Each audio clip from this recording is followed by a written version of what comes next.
Hello everyone, welcome to our channel Legal Mind Map. Today हम law of contract के ऊपर Indian Contract Act 1872 के पे video बना रहे हैं जिसमें हमारा टॉपिक है माइनर्स पोजीशन। ठीक है, so law of contract subject का है ये। सबसे पहले हम इस वीडियो में डिस्कस करने वाले हैं who is a minor, whether minor's agreement is voidable और void all together, or effects of minors agreement, doctrine of restitution, no liability in tort arising out of the contract, beneficial contract, liability for necessaries. So ये सारा index है हमारा video का. So let's start. So introduction क्या है? According to Indian Contract Act 1872 the competency of parties is a crucial condition. Competency अभी हमने पीछे वाले वीडियो में, इससे पीछे जो थी उसमें कवर की है, for entering into any agreement. Section 11 of the Contract Act specifies that a person is competent to a contract if they are of the age of majority. Majority एक सबसे बड़ा इंपॉर्टेंट वो है कि आप 18+ होने चाहिए कॉन्ट्रैक्ट में आने के लिए, साउंड माइंड होने चाहिए यानी मेंटली स्टेबल होने चाहिए, एंड लॉ की तरफ से आपको बाहर नहीं निकाल देना चाहिए कि लॉ मना कर दे कि आप नहीं कर सकते, कोर्ट मना कर दे कि आप नहीं आ सकते कॉन्ट्रैक्ट के अंदर, ऐसा कुछ आप नहीं करा होना चाहिए आपने कोई काम. This implies that the certain individuals, including minor, person of unsound mind, and those who disqualify by law lack of capacity to enter into contract into a valid contract. तो ये जो टाइप है, अगर ये आपने फुलफिल नहीं किया, majority, sound mind and this thing, तो आप कॉन्ट्रैक्ट के अंदर नहीं आ सकते, और ये फुलफिल्ड है तो आप आ सकते हो. ठीक है. नहीं ठीक से समझ आया हो मैंने इसे जल्दी में कराया है. प्लीज़ गो बैक एंड जो कॉम्पिटेंसी कैपेसिटी वाली वीडियो है प्लीज़ उसे देख लीजिएगा. Next is who is a minor. A minor is an individual who has not yet attain the age. Minor कौन होता है? जिसने अभी तक 18 की एज अटेन ना करी हो. ठीक है, मेजॉरिटी की एज में वो ना आया हो, एंड मेजॉरिटी की एज क्या है हमारी? 18.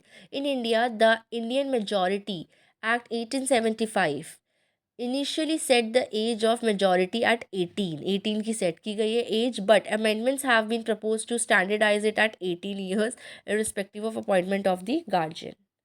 Next, nature of minors agreement. Void ab initio, एक तो void, voidable, void ab initio, इनकी भी एक वीडियो ऑलरेडी बनी हुई है. मैं बार बार कह रही हूँ, there are so many legal terms जो आपको स्टार्टिंग से वीडियोस देखोगे तो ही समझ आएंगी. हर वीडियो में हर लीगल टर्म को प्रॉपरली पूरा एक्सप्लेन करना is not possible. Please go and watch the like from the beginning and then you will get to know everything. The nature of a miners agreement was settled.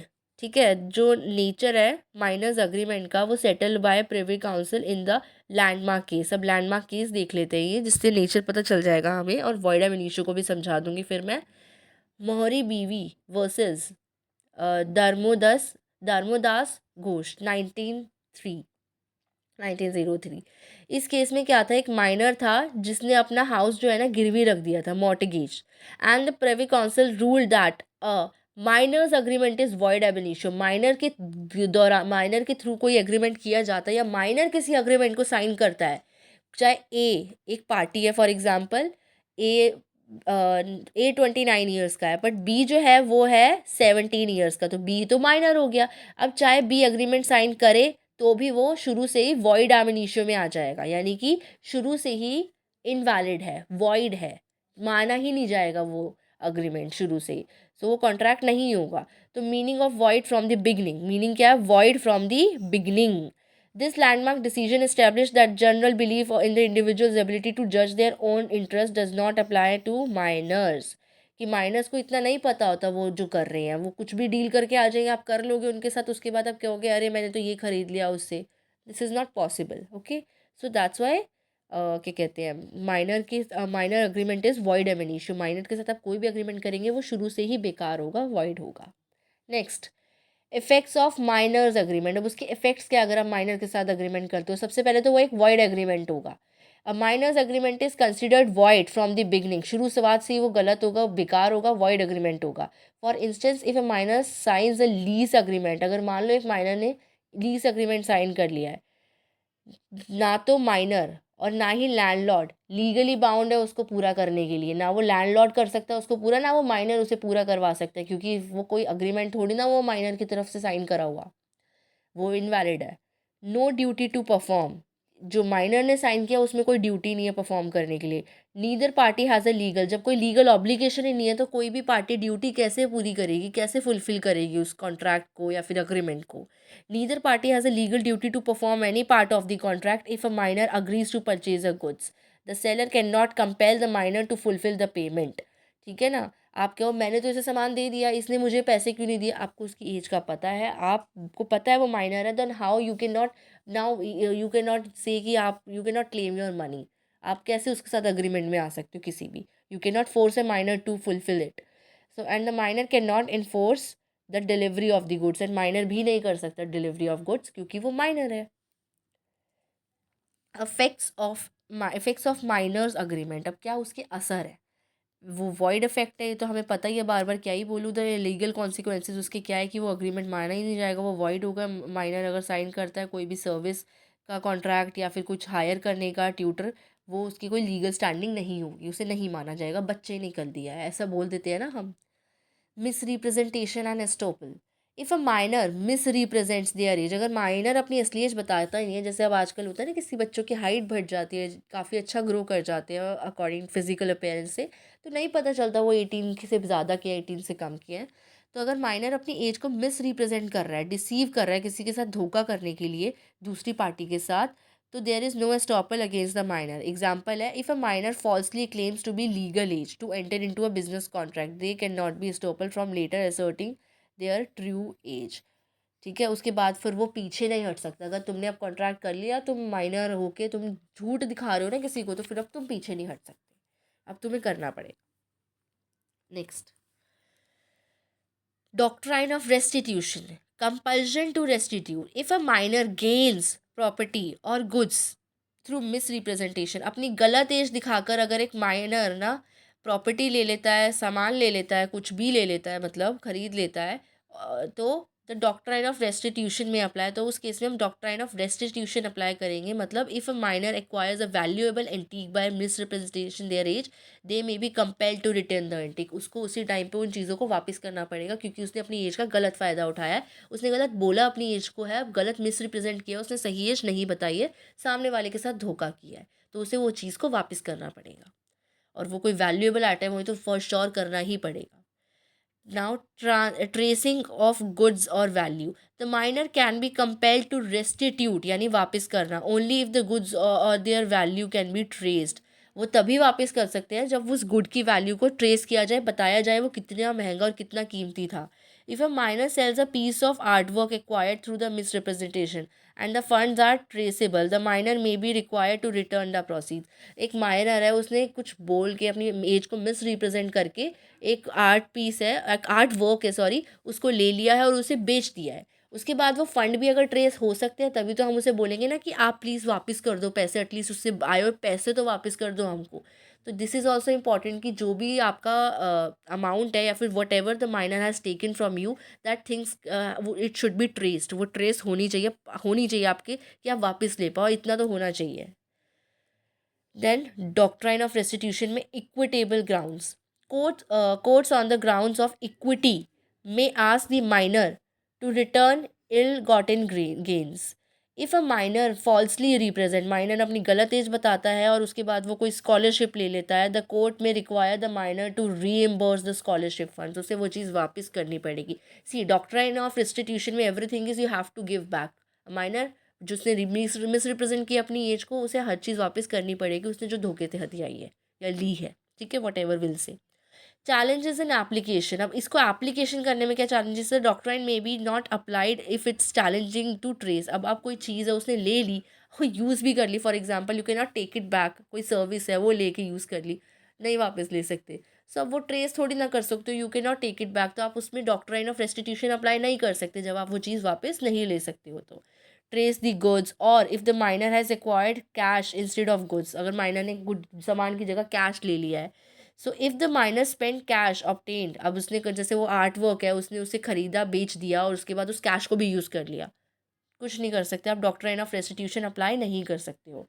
और ठीक है, तो it may be difficult to enforce restitution. समझ गए आप।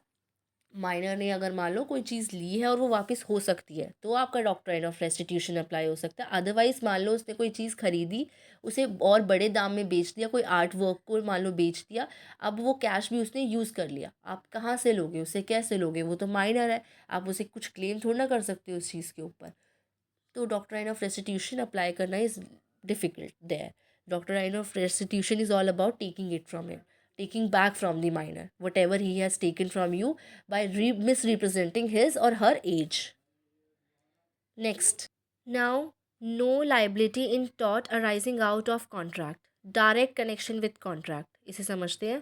A minor is not held liable in tort, minor को हम liable नहीं मानेंगे, जिम्मेदार नहीं मानेंगे tort के अंदर arising directly out of a contract. If a minor for example है, अगर माइनर जो है ना वो डैमेज कर रहा है कोई प्रॉपर्टी को एक कॉन्ट्रैक्ट परफॉर्म करते हुए, जैसे लैंडस्केपिंग का सर्विस दे रहा है वो उस कॉन्ट्रैक्ट के थ्रू, तो द माइनर में not be held liable, minor को हम लायबल जिम्मेदार नहीं मानेंगे अगर उससे कोई भी डैमेज हो जाता है during the contractual performance.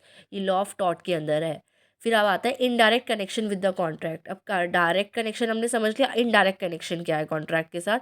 If the taught is free from the contract, अगर टॉट नहीं है उस कॉन्ट्रैक्ट में, टॉट फ्री है उस कॉन्ट्रैक्ट से एंड नॉट डायरेक्टली कनेक्टेड, और माइनर डायरेक्टली कनेक्टेड भी नहीं है उससे, द माइनर में बी हेल्ड लायबल। तब माइनर चाहे डायरेक्टली कनेक्टेड ना हो तब भी वो लायबल कहलाएगा, वो जिम्मेदार कहलाएगा। एग्जाम्पल, क्योंकि मतलब उसमें वो जिम्मेदार क्यों कहलाएगा, क्योंकि टॉट मिसिंग है। ठीक है, law of taught, taught is also a law, मतलब but when you will understand it, मैं अभी आपको बस इतना ही समझा सकती हूँ। It is not a written law pass by the legislator, but it is something a reasonable law.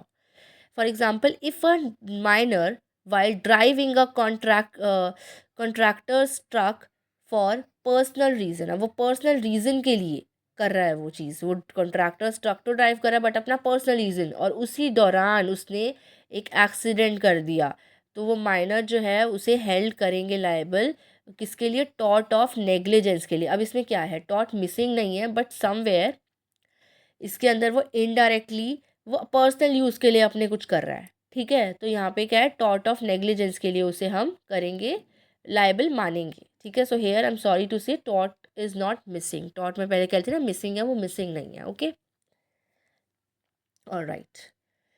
Now beneficial contract बहुत इंपॉर्टेंट है, ये भी समझ लो अच्छे से। Enforceability of contract, contracts for the benefit of a minor, अगर एक कॉन्ट्रैक्ट है जो माइनर के बेनिफिट में हो रहा है, उसके हित में हो रहा है, उसके लिए अच्छा है, वो उसका फ़ायदा नहीं उठाया जा रहा कि उसका माइंड कम है, वो अभी बच्चा है तो उसका फ़ायदा उठा सकते हैं, नो, उसके बेहतरी के लिए हो रहा है, उसके बेटरमेंट के लिए हो रहा है, तो वो कॉन्ट्रैक्ट वैलिड होगा, इन्फोर्सिबल भी होगा।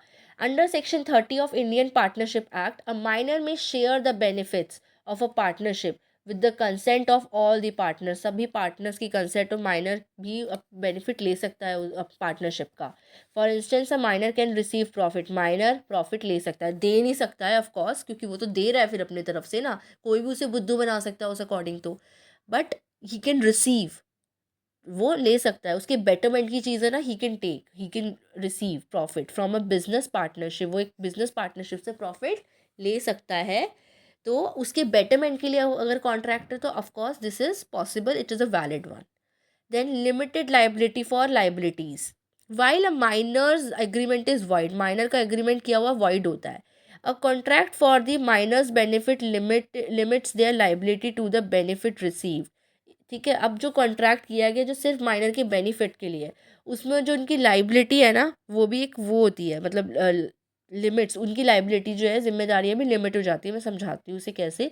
If a minor is a beneficiary in a partnership, अगर माइनर बेनिफिशरी है, सिर्फ बेनिफिट ले रहा है पार्टनरशिप के अंदर, so they are liable only for the benefits derived from the partnership, not for its debit और लाइबिलिटीज़।